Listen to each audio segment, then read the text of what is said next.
Nós vamos ler nessa manhã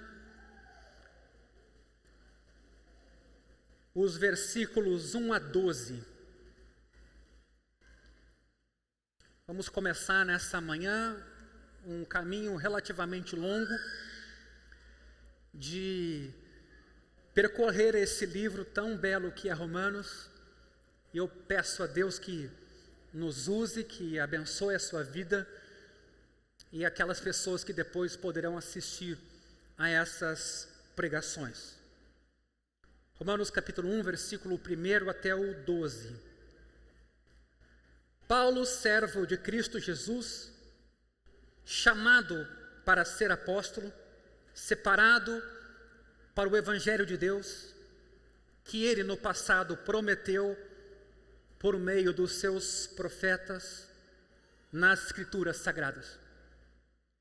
Este Evangelho diz respeito a seu Filho, o qual, segundo a carne, veio da descendência de Davi e foi designado Filho de Deus com poder, segundo o Espírito de santidade, pela ressurreição dos mortos, a saber, Jesus Cristo nosso Senhor. Por meio dele viemos a receber graça e apostolado por amor do seu nome, para a obediência da fé entre todos os gentios. Entre esses se encontram também vocês que foram chamados para pertencerem a Jesus Cristo. A todos os amados de Deus que estão em Roma, chamados para ser santos, que a graça e a paz de Deus, nosso Pai, e do Senhor Jesus Cristo esteja com vocês. Em primeiro lugar, por meio de Jesus Cristo, dou graças ao meu Deus por todos vocês, porque a fé que vocês têm é proclamada no mundo inteiro. Pois Deus, a quem sirvo em meu espírito no Evangelho de seu Filho, é minha testemunha de como nunca deixo de fazer menção de vocês, em todas as minhas orações, pedindo que em algum momento, pela vontade de Deus, surja uma oportunidade de visitá-los, porque desejo muito vê-los, a fim de repartir com vocês algum dom espiritual, para que vocês sejam fortalecidos, isto é, para que nos consolemos uns aos outros por meio da fé mútua, a de vocês e a minha. Queridos, a carta de Paulo aos Romanos é um livro que já transformou a vida de muitas pessoas. Por que não acreditar que pode transformar a sua também? O pastor inglês John Stott, um pastor anglicano, foi um exemplo disso, um homem transformado por esse livro. O ministério e o comprometimento de John Stott, inclusive com o evangelismo, causaram um grande efeito ao longo do século XX sobre Inglaterra, Estados Unidos e países do terceiro mundo, como se costuma dizer, países em desenvolvimento. Stott escreveu, quando se referiu a Romanos, sobre a sua relação de amor e ódio com esse livro, com essa carta. Por quê? Por causa dos prazerosos e dolorosos desafios que ele teve nesse livro. Foi a exposição devastadora do pecado, ele escreve, e da culpa de todo ser humano que faz Paulo em Romanos 1,18 até o capítulo 3, que resgatou John Stott de um evangelismo superficial, ele escreve, que era preocupado apenas com necessidades superficiais, ou necessidades que a gente percebia das pessoas. Queria que você prestasse atenção muito nisso, especialmente em dias como os nossos. Quase 500 anos antes de as palavras de Paulo chamarem John Stott a esse evangelismo mais comprometido com Deus, Romanos mudou 2 outros homens de um modo que transformaria toda a igreja cristã. Martinho Lutero foi um monge alemão a quem haviam ensinado que para ser salvo, Deus exigia de nós uma vida reta. E assim, Lutero cresceu odiando a Deus. Primeiro, porque Deus exigia o que Lutero não podia entregar. E segundo, porque Lutero tentava e fracassava, seguidamente. Até que Lutero leu e enfim captou o sentido de Romanos 1,17, que é um texto que nós vamos ler a semana que vem, onde está escrito: no Evangelho é revelada a justiça de Deus. No Evangelho é revelada a justiça de Deus. Uma justiça que do princípio ao fim é pela fé. Estou lendo aqui inclusive esse texto na Nova Versão Internacional, NVI. Repito, Romanos 1,17, pode projetar para nós aqui. No Evangelho é revelada a justiça, a retidão de Deus, uma justiça que do princípio ao fim é pela fé. Lutero, nesse contato então com o livro e com o Evangelho, escreveu assim, preste atenção: lutei diligentemente e ansiosamente para compreender a palavra de Paulo. A expressão, a justiça de Deus, atravancava o meu caminho, pois eu a interpretava com o sentido daquela justiça por meio da qual Deus é justo, e é justo inclusive quando me pune. Que Deus é justo ao punir. Apesar de ser um monge impecável, Lutero escreve: eu me postava diante de Deus como pecador. Portanto, não amava um Deus justo e raivoso, escreve Lutero. Antes o odiava e contra ele seguidamente murmurava. Então compreendi que a justiça de Deus é aquela pela qual, por graça e pura misericórdia, Ele, Deus, nos justifica pela fé. Por isso senti, Lutero escreve, que renasci e atravessei as portas do paraíso. Lancei-me em seu interior. Se antes odiava a expressão a justiça de Deus, passei agora a considerar a justiça de Deus a palavra mais cara e a mais reconfortante notícia. Gente, essa descoberta de Lutero em Romanos capítulo 1 levaria ao reestabelecimento do Evangelho na Alemanha e por toda a Europa, praticamente. Depois levaria à reforma protestante. Não foi pouca coisa o que aconteceu aqui. Um dos maiores teólogos e pastores da reforma, o francês João Calvino, ministrando em Genebra, na Suíça, falou de Romanos assim: porta de entrada para todos os tesouros mais escondidos das Escrituras. Porta de entrada para todos os tesouros mais escondidos das Escrituras. Portanto, o tema desses capítulos de Romanos, Calvino escreve, poderia ser assim enunciado: a única justiça do homem é por meio da misericórdia de Deus em Cristo, a qual, oferecida pelo Evangelho, é apreendida, é recebida pela fé. Tanto Lutero quanto Calvino tiraram um proveito grande dos escritos, porém, de um grande homem, Agostinho, bispo de Hipona, onde hoje fica a Argélia, no IV século.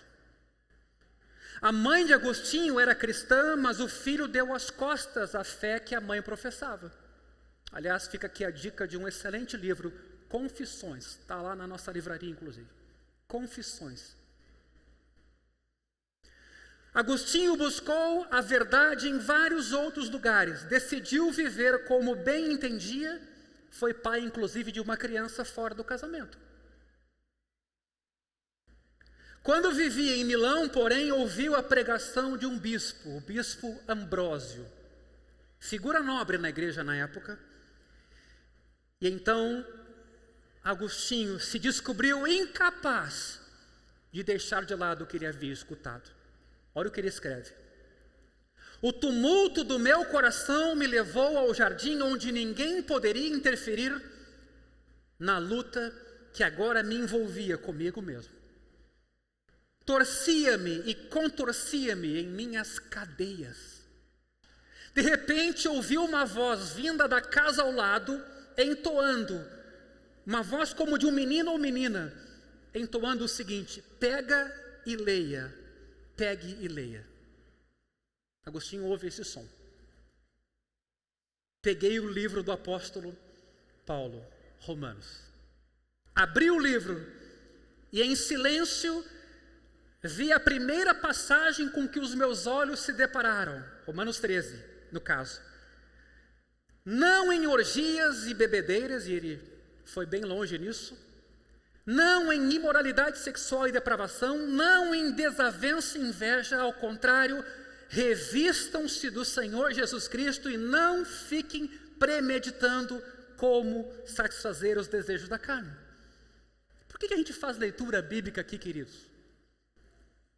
Sim, a pregação vem explicar a leitura feita, mas a palavra tem poder por si própria. Olha o que aconteceu aqui com Agostinho, não duvide dela, inclusive na primeira leitura do início do culto. É palavra de Deus, é culto a Deus, a palavra dele não volta vazia. Então está aqui Agostinho, toma na mão o livro, cai no capítulo 13 e fica numa luta. Olha o que ele escreve agora: não quis nem precisei ler além desse texto. De imediato, com as últimas palavras da oração, foi como se o alívio de toda a minha ansiedade inundasse o meu coração. Todas as sombras da dúvida se foram. O que Deus pode fazer? Qual a sua expectativa aqui nessa manhã? Estamos aqui em nome de Jesus. Deus, Ele está presente. Assim, Deus usou o livro de Romanos para trazer à fé o homem que bem pode ter sido a maior influência sobre a igreja entre Paulo e Lutero. Lutero veio 1 milênio depois de Agostinho. O que o livro de Romanos tem que o faz assim, queridos, capaz de transformar vidas e moldar a história?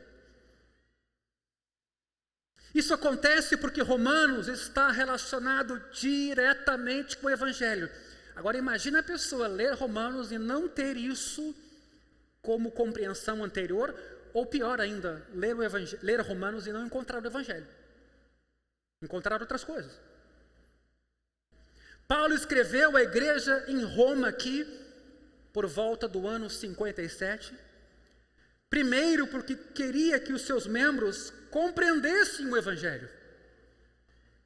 A gente tem aquela noção assim, não, vamos compreender o Evangelho, vamos aos Evangelhos. É verdade. Jesus é o Evangelho. Mas alguns apóstolos, como Paulo, receberam de Deus uma capacidade de explicar melhor o Evangelho, como aqui em Romanos acontece. Então, esse é um documento do ano 57. O objetivo de Paulo era que os seus ouvintes, leitores, compreendessem o Evangelho. Mas para que compreender o Evangelho? E você vai ver isso no fim da carta. Para vivenciarem as consequências do Evangelho. Para que conhecessem a sua verdadeira libertação. Muito se fala hoje em libertação e se pensa em demônios. O diabo tem um papel terrível na vida humana, mas o nosso pecado também. A gente tende a demonizar tudo. Bom, o mundo inteiro jaz no maligno, isso é verdade. Mas o pecado é mortal. Foi Satanás o culpado por Eva ter caído? Não, ela cobiçou, desejou, quis ser autônoma de Deus. Então a gente às vezes diminui a malignidade do pecado e põe tudo nas costas do diabo. Eu não vou chamar ele de coitado, tá? Mas isso é um erro. Isso é um erro. Jesus mesmo disse: conhecereis a verdade vos libertará. Será que Jesus estava com a cabeça focada nos demônios? O salário do pecado é morte. O pecado escraviza. E o pecado, então, nesse sentido, é extremamente opressor e escravizante.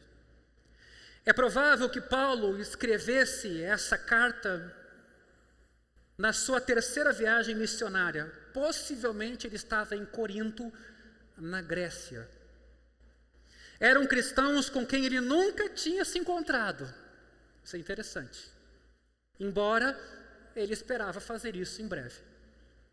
Parecia ser uma igreja que sofria algumas tensões entre cristãos judeus e gentios. Ou judeus convertidos e cristãos, porque cristãos é um nome que se usou a partir da igreja de Antioquia para definir gentios que se convertiam. No entanto, embora Paulo nunca tenha visto os romanos pessoalmente, pelo menos antes dessa carta, ele sabia daquilo que eles mais precisavam ouvir: o Evangelho. E eu quero que você tenha isso em mente nos dias de hoje, especialmente num tempo em que todo mundo tem sua designação como Igreja Evangélica 3 pontinhos. A pergunta toda é se de verdade nós temos sido evangélicos. O termo evangélico, claro que hoje é usado por diferentes ciências e áreas de conhecimento, mas eu queria voltar aqui nesse texto a uma designação técnica, como, por exemplo, as Escrituras entendem o Evangelho. Esse Evangelho de Deus, veja o versículo 1, ele é apresentado dessa forma para o Paulo. Esse Evangelho de Deus era uma declaração da justiça divina. Essa era a mensagem de que a perfeição e a santidade de Deus são vistas na vida e na morte de Cristo. E de que essa perfeição nos é dada, oferecida como um dom gratuito pela vida e morte de Cristo, da qual a gente não se envergonha. Essa é a mensagem do Evangelho de Romanos. Desde já eu queria destacar isso, queridos. Como veremos, Paulo nos mostra não só como Deus justifica pecadores no Evangelho, mas também como a gente desfruta desse dom precioso em nossa vida. Como o Evangelho produz, sim, depois de justificar, transformar. Transformações profundas, monumentais em nosso comportamento e também em nosso caráter. Seguidamente, a gente usa o exemplo de Pedro para dizer que Pedro continuou errando. Bom, a gente é pecador, mas isso não quer dizer que Pedro não amadureceu. Sim, porque depois esse Pedrão foi martirizado. A gente vê ali uma pisada de bola, dentre outras, enquanto estava com Jesus, depois é repreendido por Paulo em relação aos Gálatas, mas nós não podemos terminar aqui com Pedro, a gente tem que terminar na primeira carta, na segunda carta e ver o coração daquele homem, pastor.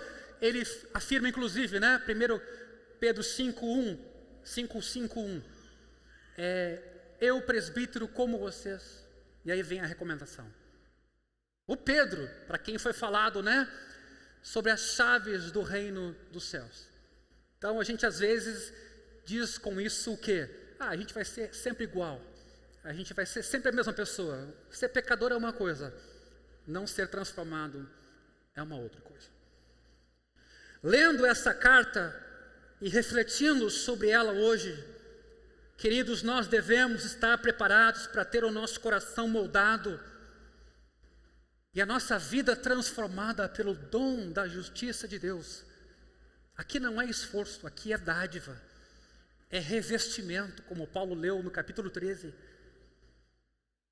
como aconteceu com tantos outros. Romanos nos estimula a fazer a seguinte pergunta que eu queria que você fizesse: será que eu, como Lutero, de verdade me lancei para a liberdade e a libertação que o Evangelho traz? Ou será que eu sou hoje um cristão que carrega um piano nas costas? Tudo é pesado, tudo é difícil, tudo é complicado, não tenho prazer, não tenho alegria, estou às vezes ali no culto por medo de ir para o inferno, estou ali no culto por medo que os meus filhos se desviem, estou ali no culto mantendo uma certa aparência até diante dos demais irmãos. Volto a perguntar, será que como Lutero a gente entrou por essa porta e desfrutou desse paraíso, dessa sala de liberdade e libertação que o Evangelho traz, tanto para o nosso presente como para o nosso futuro? Romanos talvez seja o livro da Bíblia sobre o qual mais se escreve. Se você olhar os tratados de comentaristas sobre Romanos, por exemplo, do Martin Lloyd Jones, eu nem lembro se tem 8, 9, 10 ou 12 volumes, dessa espessura assim. Então é um livro que se estuda muito. A sua estrutura, a sua abordagem são tema de debate ao longo da história da igreja. A ideia da nossa série de sermões em Romanos aqui, queridos, é apresentar, obviamente que não de forma exaustiva, um guia expositivo, desvendando as Escrituras e sugerindo a maneira pela qual a palavra de Deus nesse documento pode se aplicar a nós e deve se aplicar a nós hoje. O que peço em oração é que simplesmente Deus nos ajude, como diria Lutero, a nos lançarmos, seja para entender a mensagem, seja para experimentar a vida do Evangelho, que aqui foi tão revolucionária e continua sendo. No fundo, Romanos é uma carta sobre o Evangelho.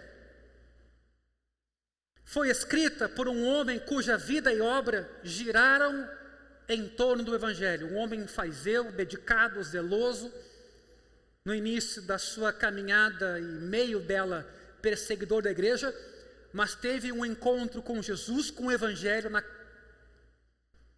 trajetória para Damasco, onde ali Jesus aparece para ele. Ele tem uma experiência revolucionária. Mas essa carta, então, ao apresentar o Evangelho, vai mostrar a diferença que o Evangelho traz e que ele opera em nossa vida.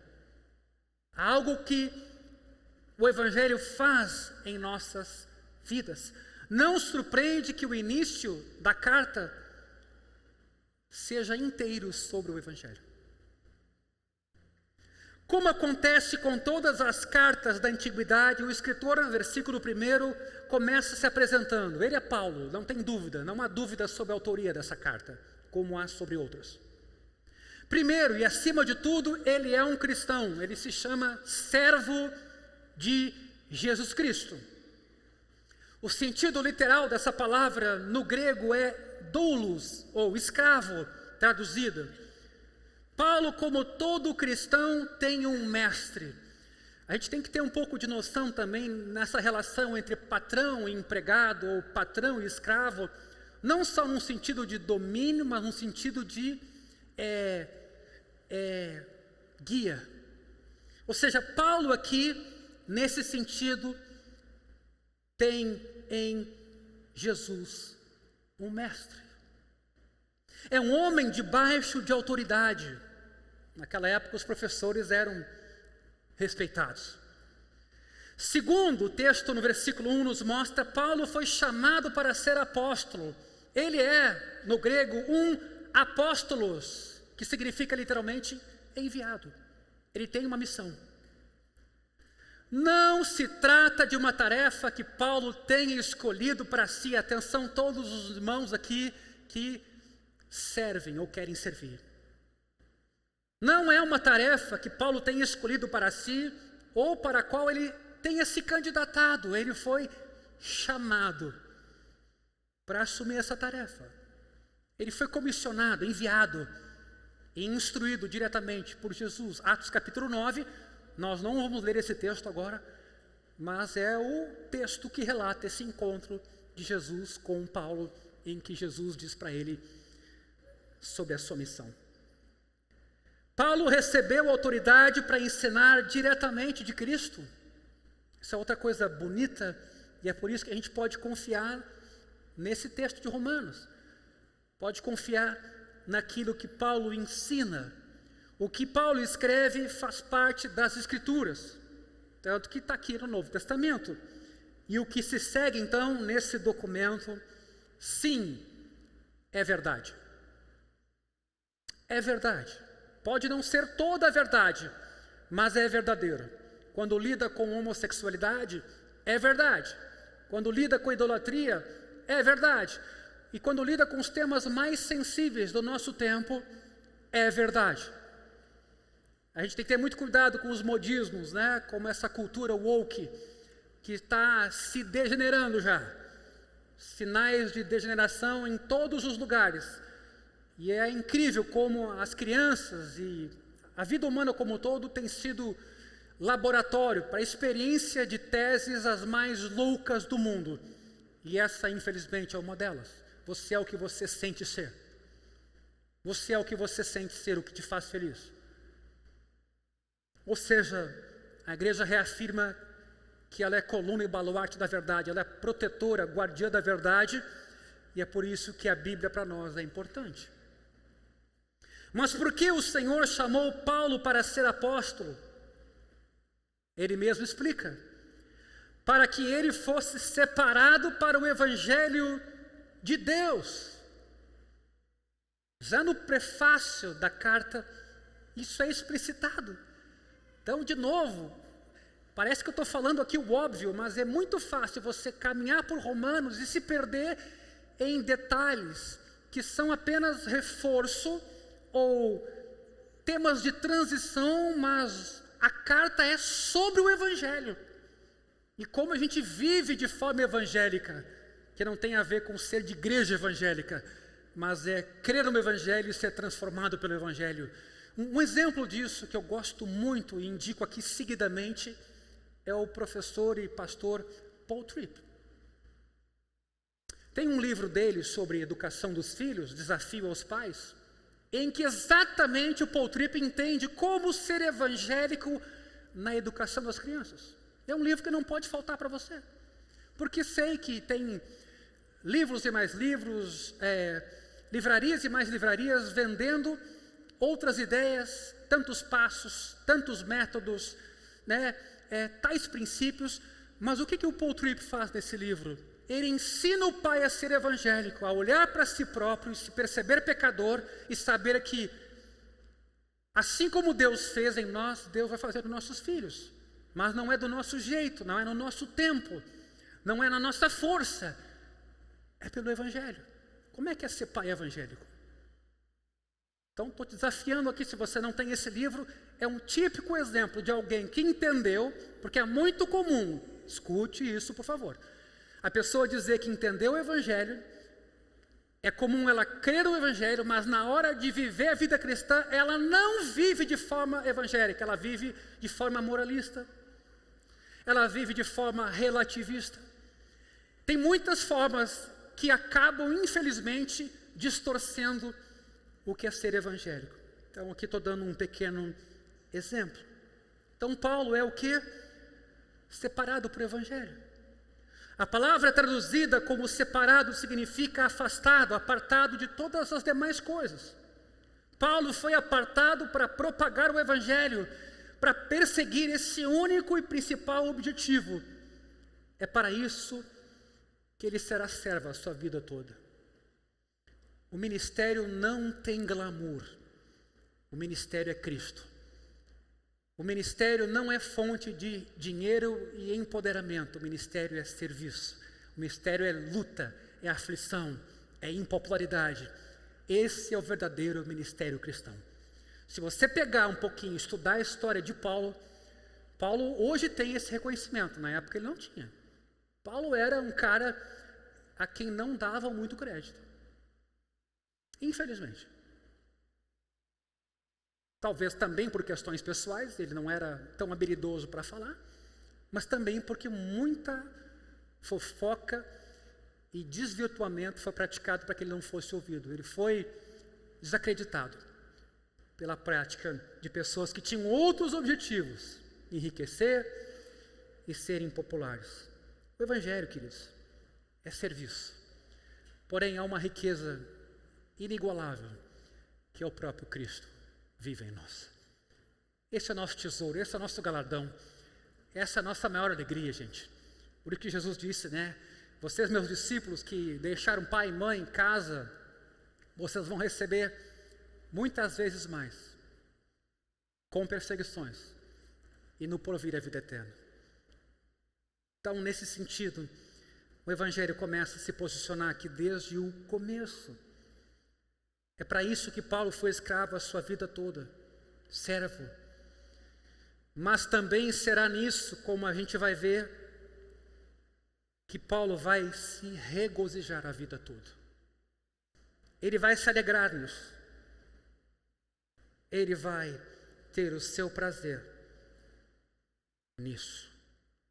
Para Paulo, esse evangelho é tão grandioso que ele está disposto a se apartar de qualquer outra coisa, riqueza, saúde, aplausos, amigos, segurança e assim por diante. Quem é o pastor hoje, ou o pregador, que quer isso aqui? Eu quero fazer essa pergunta assim de cara. Quem é o ministro de Deus hoje que está preparado para abrir mão de riqueza, por causa do evangelho, de saúde, se submetendo, por exemplo, a países onde não tem saneamento básico, onde não tem a mínima infraestrutura?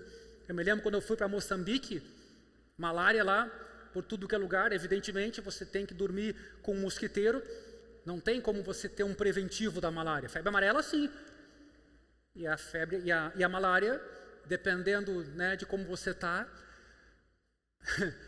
ela pode chegar em qualquer parte do corpo e causar um grande dano. Então, qual é o pastor hoje que está disposto, às vezes em nome da verdade, a renunciar a amizades que não são amizades cristãs, que são amizades por interesse, às vezes, sabe? Ou assim, você tem que se posicionar numa coisa que está errada. Às vezes a gente quer ser muito legal com todo mundo, e quando você é muito legal com todo mundo, você com certeza não está caminhando na verdade. Estou sendo muito franco aqui. Alguns de nós temos essa característica de ser legal com todo mundo. Eu me preocupo com quem é legal com todo mundo. Benevolência é uma outra coisa. Agora, querer estar bem com todo mundo, tem alguma coisa errada quando você está bem com todo mundo. Quer dizer, às vezes você tem receio de se posicionar, receio de falar uma coisa que a pessoa não gosta. Faz parte. Algumas pessoas têm essa postura. Ou seja, nesse sentido, Paulo aqui então, e a gente tem que pensar quais são os pastores hoje dispostos a isso, a fim de serem fiéis ao seu chamado. O que é esse evangelho? O que esse evangelho em que Paulo se dispõe a se gloriar por servir como escravo? Que evangelho é esse em que Paulo se alegra então e se autodenomina doulos? Ele está ali orgulhoso dessa posição. Que evangelho o deixaria feliz por perder tudo a fim de compartilhar Cristo? Primeiro, vale a pena refletir no termo em si. Evangelho, no grego euangeloi, é literalmente boa notícia. Como o anjo lá em Belém, eis aqui vos trago boa nova, uma notícia. No primeiro século, se um imperador em um campo de batalha distante conquistasse grande vitória, que lhe assegurasse paz e reforçasse a sua autoridade, ele enviaria para sua base arautos, anjos, angeloi, incumbidos de proclamar a sua vitória, de que o reino podia ficar tranquilo e de que a sua autoridade foi preservada. Em palavras mais simples, o evangelho é um anúncio. Por isso que eu gosto muito da primeira carta de Paulo aos Coríntios. Aprove a Deus salvar os que creem, pela loucura da pregação. Não é você, é a pregação, é o anúncio. Quantas foram as cruzadas das quais eu participei, em que, desconhecendo totalmente as pessoas que estavam ali, sem saber o passado delas, detalhes da vida delas, detalhe do casamento, mas você proclama o Evangelho, você dá um anúncio, a boa notícia, que as pessoas passam a crer no Senhor Jesus. O Evangelho é um anúncio, uma proclamação. Atenção, Evangelho não é conselho a ser seguido. Não quer dizer que a gente não pode dar um conselho. O Evangelho é uma notícia, é uma boa notícia sobre algo que foi feito por nós. O apóstolo Paulo, nesse documento, é o arauto desse anúncio, é o mensageiro, o missionário, o proclamador. Vale lembrar que o Evangelho não é de Paulo, não se originou com ele, e ele não reivindicou a autoridade para pregar esse Evangelho. Antes, versículo 1, de quem é que é o Evangelho? O Evangelho é de Deus. O Evangelho de Deus. Assim como Paulo, não temos a liberdade de remodelar o Evangelho de Deus para que soe mais atraente em nossos dias. Nem para domesticá-lo de modo a se tornar mais cômodo para a nossa vida. Isso é uma tentação para nós, queridos. Dependendo do ambiente em que a gente se encontra, a gente às vezes tende a querer arrumar o Evangelho para ele ser mais palatável. Estou falando, todos nós passamos por isso. Mas o que isso está mostrando? Que eu me torno, na verdade, o conteúdo, então. O que eu acho mais palatável acaba se tornando, então, um domínio que eu exerço e uma influência sobre o conteúdo que já não é mais o Evangelho. E é nesse sentido que a gente não tem que ter medo de pregar o Evangelho, porque ele é de Deus. Por isso que Deus disse isso para Jeremias um dia: Jeremias, tu é jovem, tu é criança ainda, não tenha medo, só fala o que eu te falar para falar, tu vai ser a minha boca. Quando a gente inventa, quando a gente torce, quando a gente constrói, adiciona alguma coisa, bom, aí se der errado, a gente pode ter que responder. Machucou alguém, sabe? Excluiu da igreja, eventualmente, alguém que não tinha que ter sido excluído. Disciplinou alguém que não tinha que ter sido disciplinado. Não foi o Evangelho que agiu, bom, isso é um problema. Mas quando é o Evangelho, queridos, é nós e Deus. Você está entendendo isso? Isso aqui é fundamental. Não é como a igreja do caminho funciona. É o Evangelho de Jesus e a autoridade do Evangelho que o próprio Deus subscreve. E é nesse sentido que viver evangelicamente não é viver segundo um líder me orienta a fazê-lo, mas é o que eu encontro nessa palavra aqui, porque eu vou dar conta a ele um dia pelo Evangelho dele. Então não me interessa se o cara tem lá 3 milhões de seguidores, 6 milhões. 6 milhões deve ser de Deus. Eu queria que fosse. Nosso desejo é que a igreja cresça, várias denominações se multipliquem, igrejas sadias. A gente sozinho não tem como fazer quase nada. Mas outra coisa é a gente começar a tentar se tornar mais palatável e se acomodar. Não poder mais falar de pecado, porque essa boa notícia pressupõe, primeiro, consciência de pecado. Então, meu irmão, minha irmã, que Deus nos ajude nesse caminho, e como igreja do caminho, que Deus nos ajude. Não temos liberdade de remodelar o Evangelho, para que ele soe mais atraente em nossos dias. Agora, tem quem ouça isso aqui e pense assim: você então que nem João Batista, sabe? Ou vou ter uma atitude grosseira, não compassiva, não misericordiosa com as pessoas. Esse é um outro problema que também é de novo distorcer o Evangelho. Não podemos domesticá-lo para se tornar mais cômodo. Aliás, o Evangelho vai fazer as mudanças que precisa na medida em que ele causar o impacto necessário. Se você não se reconhece tão pecador assim, o Evangelho não será tanto anúncio para você. Não será muita novidade para você. Se você não tem consciência de depravação total no sentido moral, o Evangelho vai ser uma muleta apenas para você. Mas em tese ele deveria ser uma cadeira de rodas. Porque a gente é completamente dependente nesse sentido. Ao mesmo tempo, o Evangelho é novo, segundo esse texto. Antes, Deus o havia prometido pelos profetas nas Escrituras, versículo 2. Há uma novidade. É disso que vai tratar o Antigo Testamento. Todas as Escrituras apontam para esse anúncio futuro. E na plenitude do tempo, Gálatas nos mostra isso. O Cristo encarnou.